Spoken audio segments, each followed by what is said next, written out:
este también se refiere, yo entendí y venía comprendiendo, y es el modo de ver las cosas. ¿Cómo vemos las cosas? ¿Vemos positivamente o negativamente? ¿Cómo estamos viendo las cosas? Y el Señor quiere que veamos de una manera correcta. Así como un niño ve las cosas sin malicia, así quiere que veamos las cosas sin malicia. Porque por los ojos entran las informaciones. Nosotros, si no cambiamos nuestra manera de ver las cosas y somos personas que actuamos con maldad, las cosas que vemos, a las personas que vemos, entonces mejor sácate. Cambia esa manera de ver las cosas, de ver a las personas, de quizás enojarte, de quizás tener odio hacia algunas personas, tener envidia, quizás tantas cosas que pueden haber en nuestra forma de pensar. Es muy importante de cómo miramos las cosas, porque depende de cómo miramos las cosas, puede producir estrés en nuestras vidas, puede producir insomnio por causa de la ira, por causa del nerviosismo. Incluso el nerviosismo también puede ser producido por causa de cómo miramos las cosas, de cómo pensamos las cosas. La depresión, la opresión, tantas cosas pueden venir sobre la persona, puede venir hasta enfermedades por la mala manera de pensar, la mala manera de ver las cosas. Por eso el Señor Jesús quiere nuestro bien. Dios siempre quiere nuestro bien. No solamente es entrar al reino de los cielos, por supuesto, ese es lo que el Señor está enseñando, pero todo eso nos va a llevar a vivir una vida mejor en la tierra. ¿Y cómo hacemos entonces para cambiar esta forma de pensar? ¿Cómo hacemos para tener éxito en el cristianismo? Tenemos la Biblia, tenemos la oración, tenemos la autoridad, y por último yo diría tenemos el testimonio o el testificar o el evangelizar. Son 4 cosas que podremos levantar para que nuestros pensamientos sean cambiados, para que nuestra vida cristiana tenga éxito.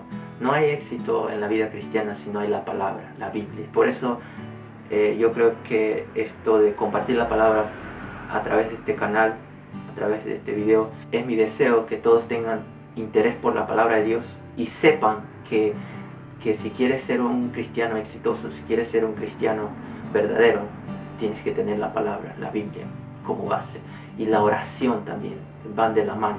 Y no solamente estas 2 cosas, sino también tenemos que saber cómo orar. Quizás en el próximo video, en otros videos, quiero hablar también sobre cómo orar, la manera de orar correctamente según la Biblia, hablando sobre el Padre Nuestro, de la enseñanza del Señor Jesús sobre la oración. Entonces la oración también es importante. La autoridad también es importante. La autoridad que Jesús nos ha dado para reprender y el evangelizar. Entonces estas 4 cosas de alguna manera nos van a enseñar y nos van a capacitar y nos van a reforzar para que nuestros pensamientos puedan ser cambiados de la mala manera que veíamos las cosas, de la manera negativa que veíamos las cosas. Podemos cambiar nuestros pensamientos y ver las cosas positivamente. ¿Por qué? Porque a través de la palabra, de la oración, entra en nosotros la influencia de Dios, entra en nosotros la palabra de Dios, entra en nosotros el pensamiento correcto y la forma correcta de ver las cosas. A continuación de los versículos que estamos leyendo, el versículo 10 dice así: mirad que no despreciéis a uno de estos pequeñitos, porque os digo que sus ángeles en los cielos contemplan siempre el rostro de mi Padre que está en los cielos. Es un versículo muy interesante, que incluso si yo quisiera compartir de este versículo podríamos hablar muchísimo, tal vez, o podríamos hablar unos 15 minutos, podríamos hacer un video sobre este versículo, porque es muy interesante, porque dice que no debemos despreciar a los pequeñitos, porque sus ángeles en los cielos contemplan siempre el rostro de Dios. Entonces, algo muy interesante es que a cada cristiano, a cada persona que recibe a Cristo como su Salvador, tiene un ángel, por lo que dice la palabra. No solo parece que tiene un ángel, porque habla de manera plural. Sus ángeles, dice, contemplan el rostro de Dios. Está diciendo que tomen cuidado de no despreciar a ningún cristiano, a ningún recién convertido. También podríamos decir a las personas: no desprecies a las personas, ama a las personas. De alguna manera nos está enseñando también eso. Y en el verso 11 dice: porque el Hijo del Hombre ha venido a salvar lo que se había perdido. Entonces Jesús está nuevamente enseñando el valor de las personas. Jesús quiere salvar a las personas. Está diciendo para no despreciar a ninguna de las personas. Porque a partir del versículo 12, 13 y 14 se refiere a la salvación de cada persona. Dice así: ¿qué os parece si un hombre tiene 100 ovejas y una de ellas se ha descarriado? ¿No deja las 99 en los montes y va en busca de la descarriada? Y si sucede que la halla, en verdad os digo que se regocija más por esta que por las 99 que no se han descarriado. Así no es la voluntad de vuestro Padre que está en los cielos que se pierda uno de estos pequeñitos. Entonces Dios quiere salvar. Dios está enfatizado, aunque los discípulos le preguntaron, ¿quién es el más importante? ¿Quién es el más grande en el reino de los cielos? Jesús dice, primero tienes que entrar al reino de los cielos. Después tienes que ser un influenciador. Después dice, no desprecies a ninguno de ellos. Intenta salvar, intenta ayudar a las personas para que se acerquen a Dios, porque Dios quiere salvar a las personas y Él no quiere que nadie se pierda. Eso es lo que dice el versículo 14.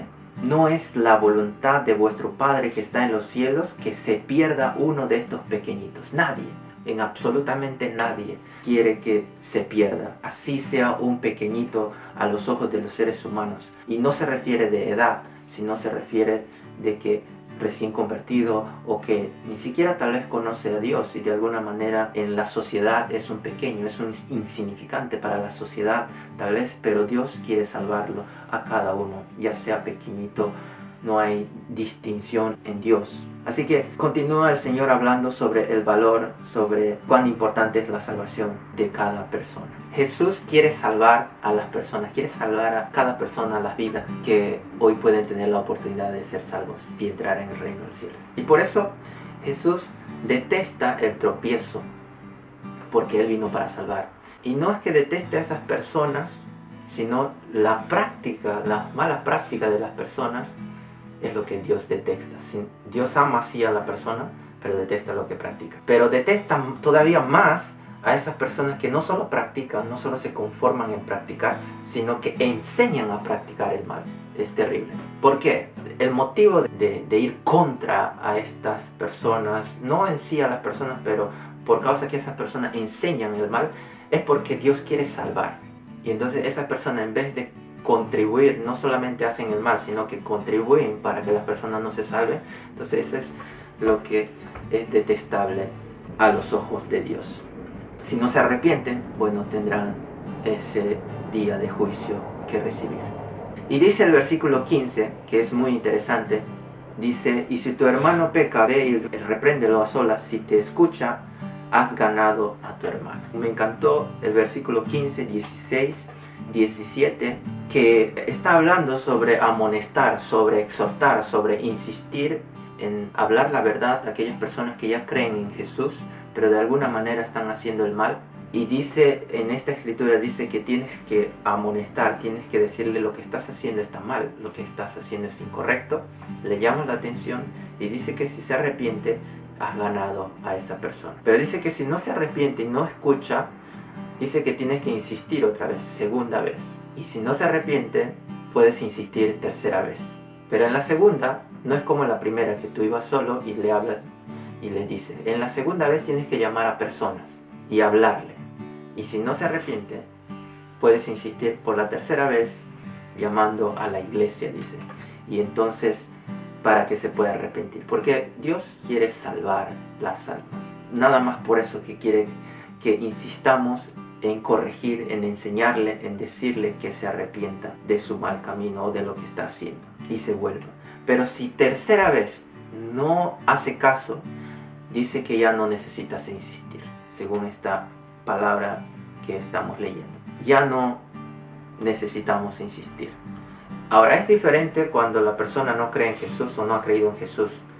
En este caso podemos insistir 1, 2, 3, 4, 5, 6, las 1000 veces que sea necesaria, que se pueda hacer. Si es que le escucha, si es que nos escucha, le podemos hablar, le podemos predicar una y otra vez, si en caso quiere. Si no quiere, ya también no se puede insistir, no es necesario insistir, porque también hay una escritura que dice que no echemos las perlas a los puercos.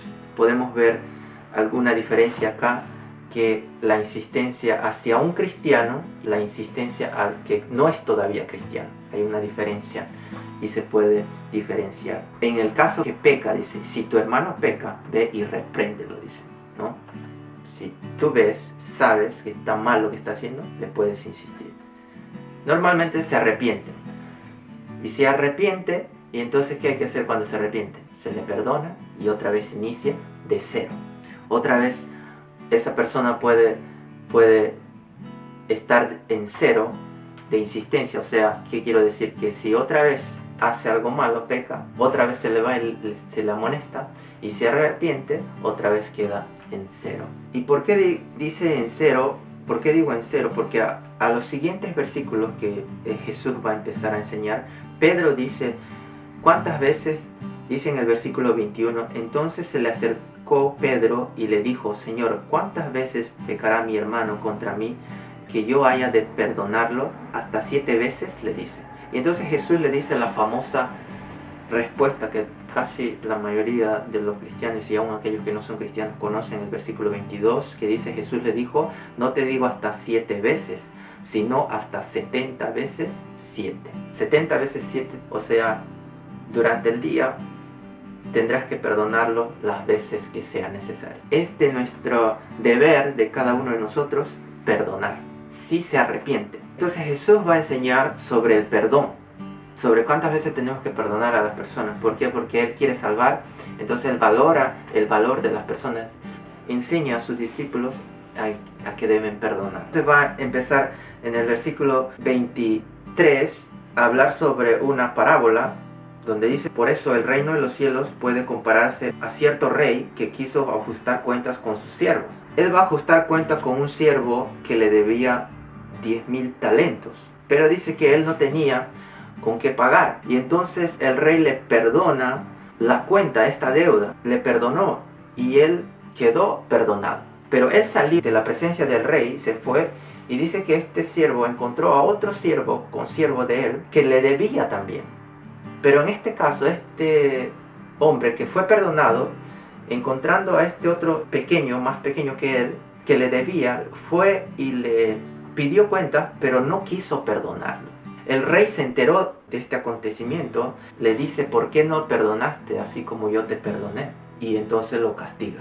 Este capítulo 18 termina diciendo el versículo 35, así también mi Padre Celestial hará con vosotros si no perdonáis de corazón cada uno a su hermano. Termina en este versículo, este capítulo, hablando del perdón, de perdonar, de la importancia de perdonar a aquellos que pueden hacer mal, si se arrepienten. Así como este rey perdonó a este su siervo, que debía mucho dinero, lo perdonó. Así este hombre también tenía que haber perdonado a su otro consiervo, porque el otro, su consiervo, también se humilló, pidió perdón, quería que le perdonara, quería pagarle, pero no tenía en ese momento. Pero él no quiso perdonarle, aunque el otro estaba arrepentido, aunque el otro quería pagar, quería hacer algo, pero no quiso, o sea, no actuó con misericordia, no quiso perdonarlo como el rey actuó con misericordia y lo perdonó. Así es la importancia de cada uno de nosotros de perdonar a las personas, o de perdonar en este caso a nuestros hermanos, como dice, de alguna y otra manera, si ellos se arrepienten. Entonces, en conclusión, estábamos hablando de la importancia de cada una de las personas que están a nuestro alrededor, de cuán importantes son las personas, de cuán cuidado debemos tener hacia ellos. El Señor Jesús nos da esa instrucción para entrar al reino de los cielos y para ser grande en el reino de los cielos. Es la instrucción que da en Mateo capítulo 18. Así que mi deseo y mi anhelo es que todos ustedes puedan recibir esta palabra y puedan ser edificados, y que Dios nos ayude para ser buenos cristianos y mejores cristianos cada día. Que Dios le bendiga. Nos vemos.